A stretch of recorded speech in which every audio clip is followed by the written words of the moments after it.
Flash spécial, l'Afrique vient de vivre quelque chose qui va encore vous choquer. Alors si vous ne voulez manquer aucune information, cliquez sur s'abonner et suivez attentivement cette vidéo. Une étape historique pour la justice sénégalaise.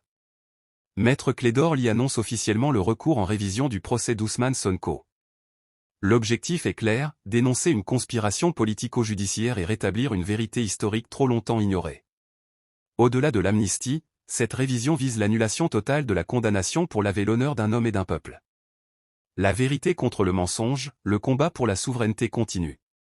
Cliquez sur le bouton s'abonner juste en dessous de cette vidéo, et n'oubliez pas d'appuyer sur la cloche de notification pour être le premier informé à nos publications. Ce point de presse qui annonce le recours en demande de révision de M. Ousmane Sonko est porteur d'une bonne nouvelle et d'une espérance pour le peuple sénégalais, pour la diaspora sénégalaise, pour l'Afrique et pour le monde entier. Pour tous ceux qui ont tremblé pour ce minuscule pays de 196 722 km² seulement. Ce pays qui a failli basculer pour longtemps encore dans la tyrannie de ceux qui tenaient le pouvoir, les compradors supports de l'impérialisme occidental. Ce point de presse est aussi une bonne nouvelle pour ceux qui ont soutenu cet homme qui a été violenté, martyrisé, embastillé en violation de tous ses droits fondamentaux, Ousmane Sonko. Parce que ce dernier, qui a une dimension internationale, était seulement porteur d'une vision audacieuse pour l'Afrique et pour tous les peuples encore politiquement et économiquement asservis par des colonialistes surannés. Ousmane était l'homme qui a osé et qui a réussi. Ce point de presse est enfin un rappel que la lutte continue pour le peuple sénégalais et qu'il n'y aura pas de quartier pour des ennemis d'hier, connus ou encagoulés, intérieurs comme extérieurs.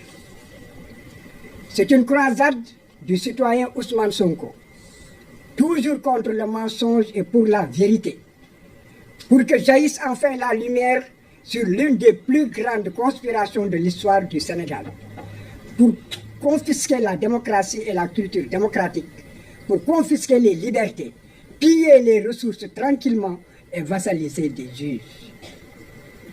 Le procès unique qui empêcha temporairement Ousmane Sonko, ce jeune, talentueux et courageux d'empoigner le gouvernail de son pays, de l'Afrique contemporaine, de matérialiser pleinement sa vision pour la conquête de la souveraineté nationale, en apportant des solutions rapides par la relecture et la révision des rapports politiques, économiques et diplomatiques qui constituent les entraves majeures à l'épanouissement d'une Afrique débordante de ressources naturelles, de terres fertiles, d'eau douce, d'une jeunesse intelligente et entreprenante pleine de vitalité.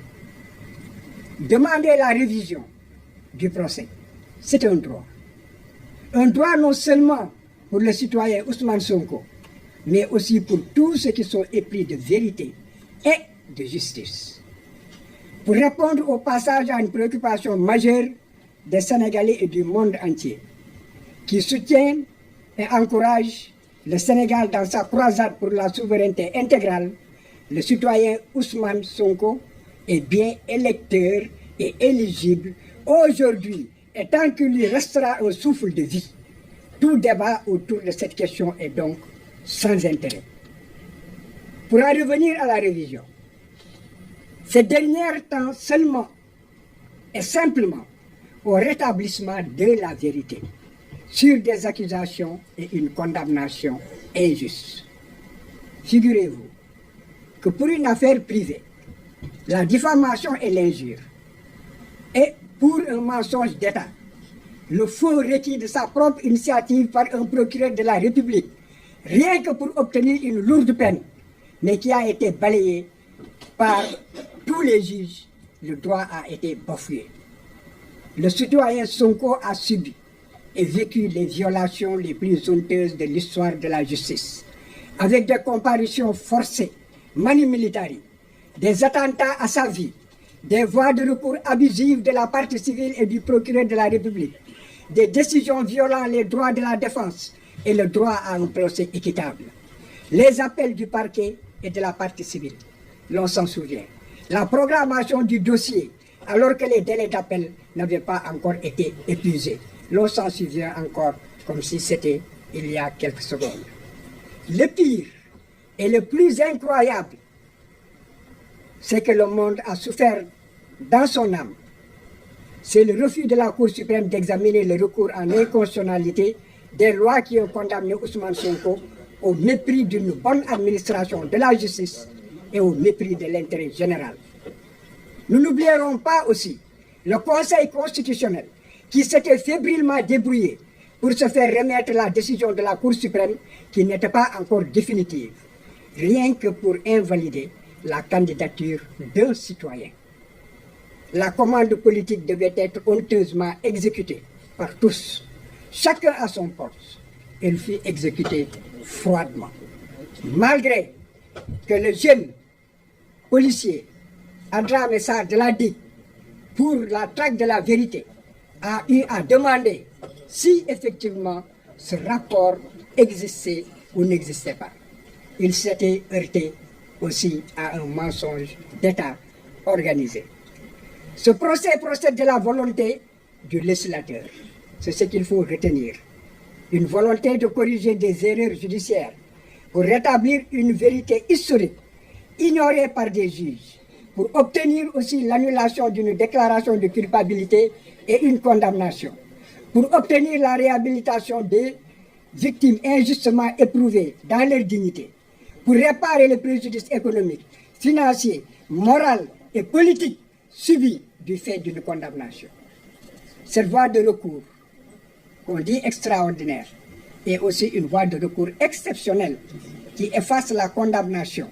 Elle est ouverte, figurez-vous, même pour des personnes décédées. Que tout le monde le sache. C'est un droit. La révision du procès, qu'on comprenne que c'est le seul moyen offert à une victime d'une erreur judiciaire pour remettre en cause l'autorité de la chose jugée, pour l'annulation de la condamnation devenue définitive, parce qu'il n'y a plus de recours possible en droit. Merci de t'abonner si tu n'as pas encore fait. La révision efface la peine, mais aussi les condamnations civiles. Elle ouvre encore le droit pour les personnes innocentées de retourner le bâton et de demander réparation du préjudice subi.